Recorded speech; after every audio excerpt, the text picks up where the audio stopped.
Hello, in this video we begin our discussion of Chapter 14, Thermochemistry, by talking about work and heat. One thing to keep in mind about this chapter is that it builds on itself, and so we use work and heat in section 14.2 when we talk about enthalpy, and then we use both heat and enthalpy in section 14.7 and 14.8 when we talk about heat capacity and calorimetry.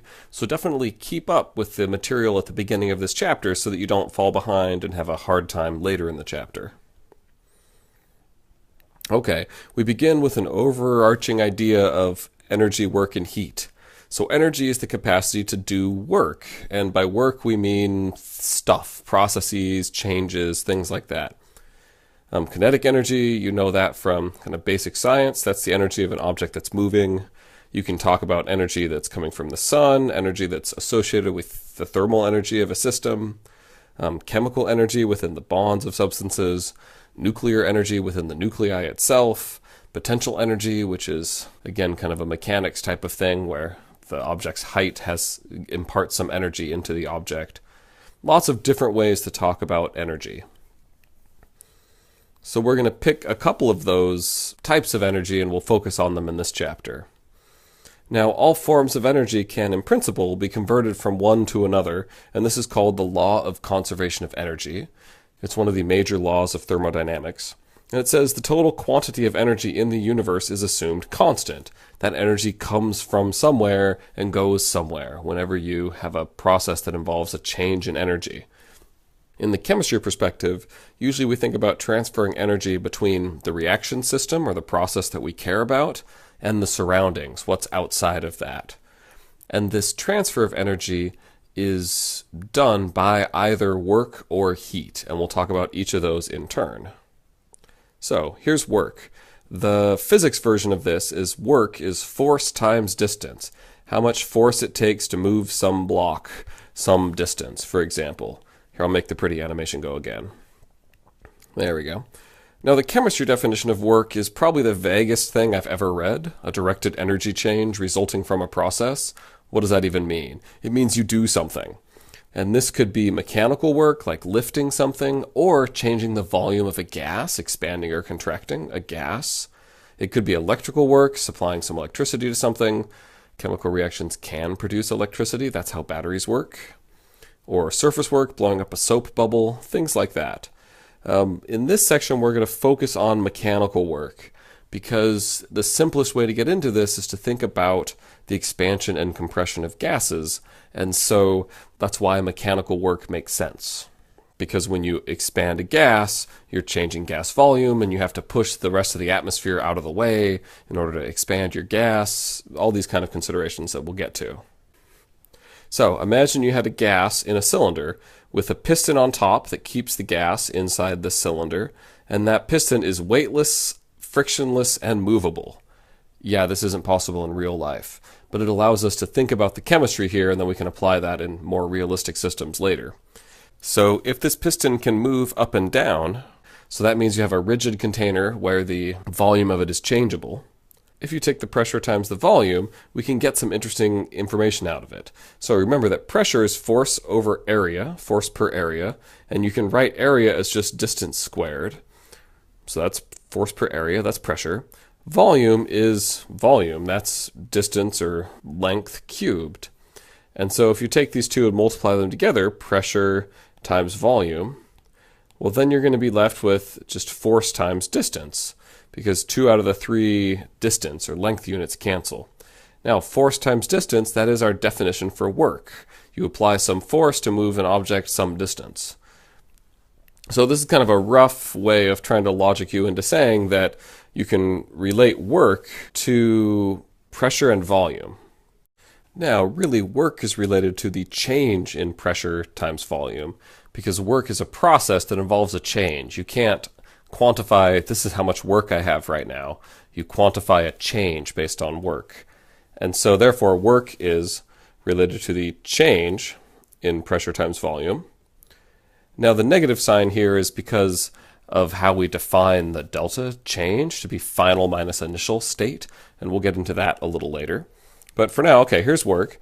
Now if you're doing this at a constant external pressure, say, then you can pull this P out of the delta. So the delta means change.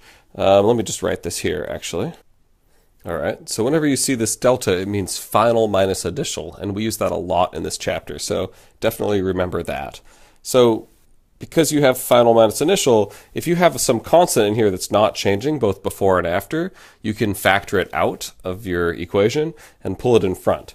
So we had the case that this was delta volume times pressure, and then pressure doesn't change because that's what the little problem up here says.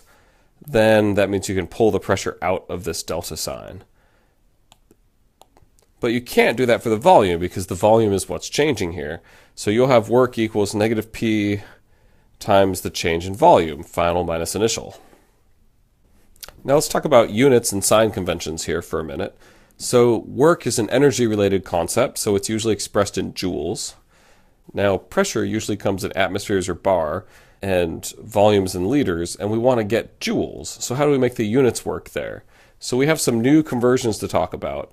That 1 liter atmosphere is 101.325 joules, which you can dig through our equations that define both joules and bar and atmosphere and figure that out. And then also 1 bar is equal to exactly 100 joule by definition. So there's some unit conversions. You'll get these on the test if you need them, so don't worry about it. Do know how to use them, of course. And then this little thing down at the bottom is trying to show us, okay, here's the surroundings, here's our system, here's the edge of the system, whatever this may be, the wall of the container, something like that. When the system expands, the work is negative. And this is true for most thermodynamic quantities, that if it's out, if it's being done from the system onto the surroundings, then it will be negative. Whereas if it's done by the surroundings to the system, then it's positive, and you are compressing the gas. Okay, so let's put this into practice with an example.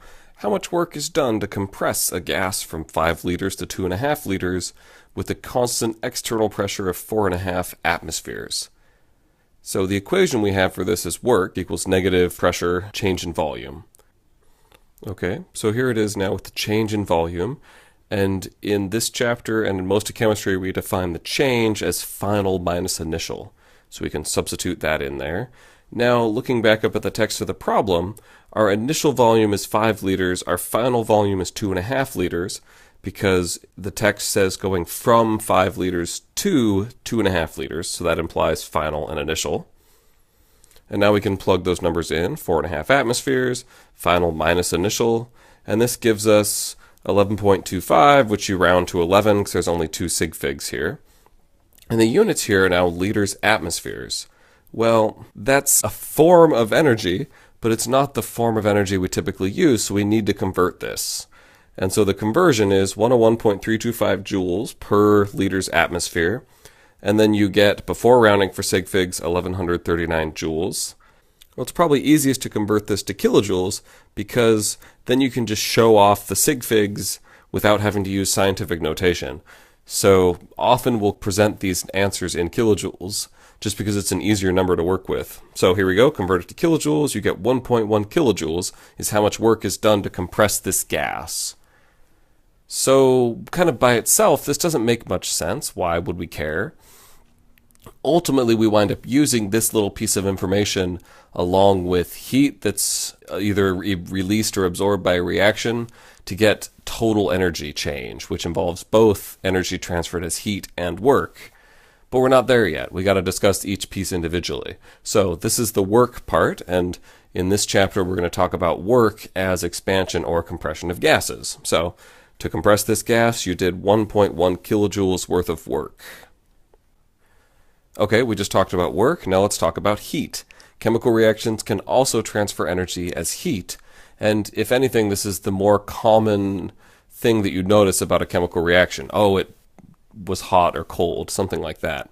So heat is the transfer of thermal energy between two bodies at different temperatures. And when we're talking about heat, we use the variable Q to describe heat. We say that heat is either absorbed or released or emitted. And now heat is different from temperature. Temperature is a measure of average thermal energy. how much thermal energy is contained in the system, and heat is how thermal energy is transferred. So if you transfer the thermal energy, then the temperature will change. But they're not the same thing. And now we use the word thermochemistry to describe the study of heat change in chemical reactions. This tells us something about the chemical reaction, and failing that, oftentimes it's a really useful number we want to know. If you burn this much propane in your barbecue, how much heat is released? These things are useful to know.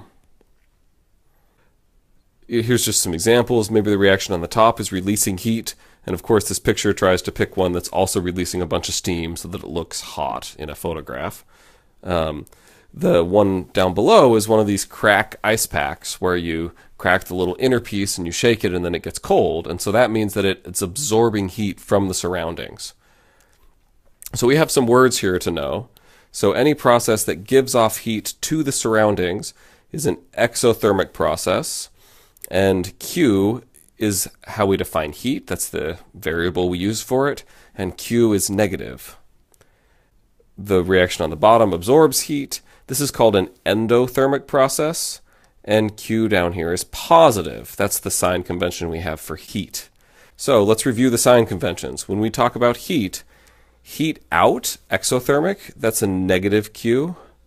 Then if heat is absorbed by the system, we have a positive Q, that's endothermic. So heat out, negative, heat in, positive. And then for work, the same idea is true. Work out, this is the way I think of it, is expansion. You're doing work on the surroundings. That's a negative work. And then work in, work being done on the system by the surroundings, is positive for the case of compressing a gas. So, and then there's another summary down below that you can take a look at and know the sign conventions here. There are some problems we do where you need to know the sign convention and apply it on purpose, so you need to understand what this is and when to use it. There's other problems we do where, like the last problem, it applied the sign convention for us. By virtue of doing final minus initial volume for a gas, that applied the sign for us, and it made our value for work overall positive because we compressed the gas. And that's all we have for now. So we'll use this discussion of work and heat throughout the rest of the chapter, so make sure you understand the concepts, the sign convention, and how to use them, and then we'll be set for moving on through the chapter. Thanks for watching.